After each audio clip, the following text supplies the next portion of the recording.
महाकाल। हम आपको सोमवार व्रत की आज कथा सुनाने जा रहे हैं।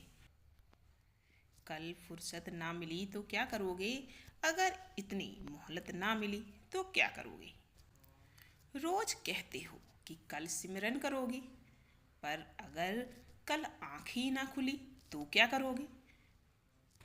तो चलिए शुरू करते हैं आज की कथा। एक नगर में एक सेठ रहता था। उसे धन, ऐश्वर्य, किसी भी चीज की कोई कमी नहीं थी। फिर भी वह सेठ दुखी रहा करता था, क्योंकि उसके कोई पुत्र नहीं था। पुत्र प्राप्ति के लिए वह प्रत्येक सोमवार को व्रत रखा करता था और पूरी श्रद्धा के साथ शिवालय में जाकर भगवान गौरी शंकर की रोज पूजा किया करता था। उसके भक्तिभाव से दयामयी पार्वती जी द्रवित हो गई और एक दिन अच्छा अवसर देखकर उन्होंने शंकर जी से विनती की, हे स्वामी, यह नगर सेठ आपका परम भक्त है। रोज आपके शिवालय में नियमित रूप से रोज आता है, आपका व्रत करता है। फिर भी पुत्र के अभाव से यह सेठ पीड़ित है। आप इसकी कामना को पूरी करें।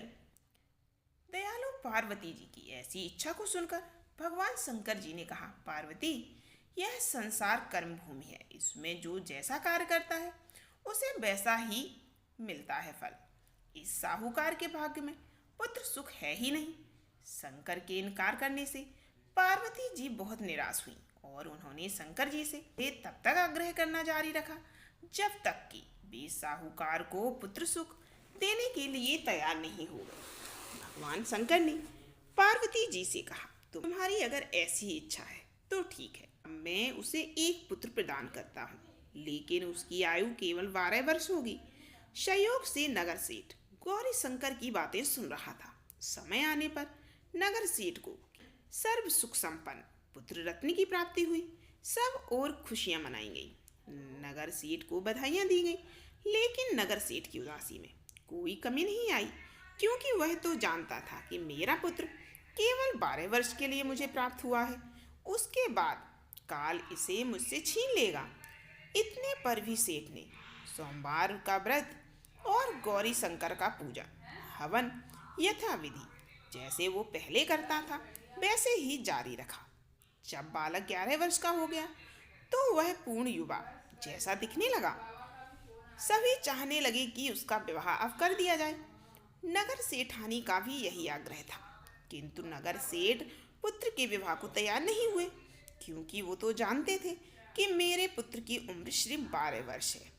उसने अपने साले को बुलाकर यह आदेश दिया कि वह पर्याप्त धन लेकर पुत्र सहित काशी के लिए जाए और रास्ते में भजन करे, दान दक्षिणा दे और काशी पहुंचकर सर्व विद्या में पूर्ण बनाने का उसे प्रयास करे। मामा भांजे काशी के लिए चल दिए।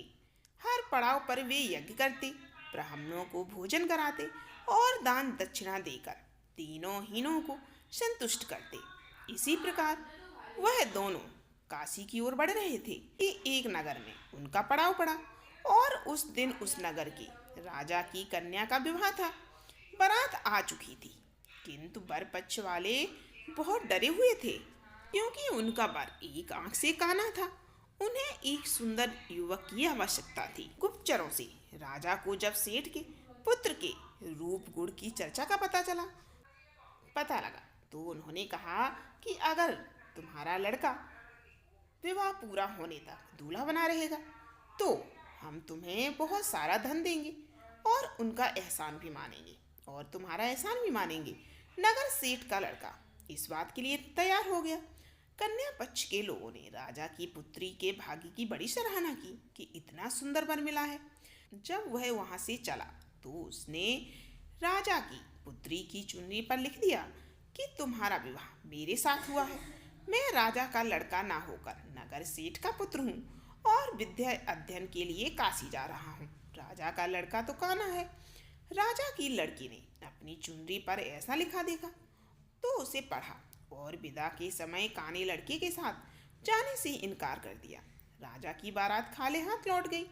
नगर सेठ का पुत्र काशी जाकर पूरी श्रद्धा और भक्ति से विद्या अध्ययन में जुड़ गया। उसके मामा ने यज्ञ और दान पुण्य का काम जारी रखा। जिस दिन लड़का पूरे 12 वर्ष का हो गया, उस दिन भी मामा और भांजे दोनों हमेशा की तरह यज्ञ कर रहे थे। तब उसने मामा से कहा, मामा मेरी तबीयत खराब है। मामा ने कहा, जा अंदर जाकर लेट जा। वह भवन के अंदर ही कमरे में आकर लेट गया। थोड़ी देर में मामा पूजन करने को उसे फिर से लेने आए तो देखा कि वह तो मर गया है। तो उसे अत्यंत दुख हुआ और वह बेहोश हो गया। जब उसे होश आया तो उसने सोचा कि यदि मैं रोया चिल्लाया तो पूजा में विघ्न पड़ेगा। ब्राह्मण लोग भोजन त्याग कर चले गए, अतः उसने धैर्य धारण कर समस्त कार्य को निपटाया और उसके बाद उसने जोर जोर से रोना शुरू कर दिया।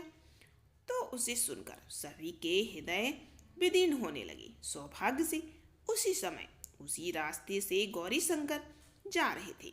गौरी के कानों में जब यह करुण क्रंदन पहुंचा तो उनका वात्सल्य से पूर्ण हृदय फिर से करुणा से भर गया। यही स्थिति का ज्ञान होने पर उन्होंने भगवान शंकर से आग्रह किया कि वे पुनः इस बालक को जीवन प्रदान कर दें। को पार्वती जी की प्रार्थना स्वीकार करनी पड़ी। नगर सेठ का इकलौता पुत्र पुनः जीवित हो गया। शिक्षा समाप्त हो चुकी थी। मामा भांजे दोनों वापस अपने नगर के लिए चल दिए। रास्ते में पहले की तरह दान दक्षिणा देते हुए वे उसी नगर में पहुंचे जहां राजा की कन्या के साथ लड़के का विवाह हुआ था। तो ससुर ने लड़के को पहचान लिया और अत्यंत सादर सत्कार के साथ उसे अपने महल में ले गए और शुभ मुहूर्त निकालकर कन्या और जामाता को पूर्ण दहेज के साथ विदा किया।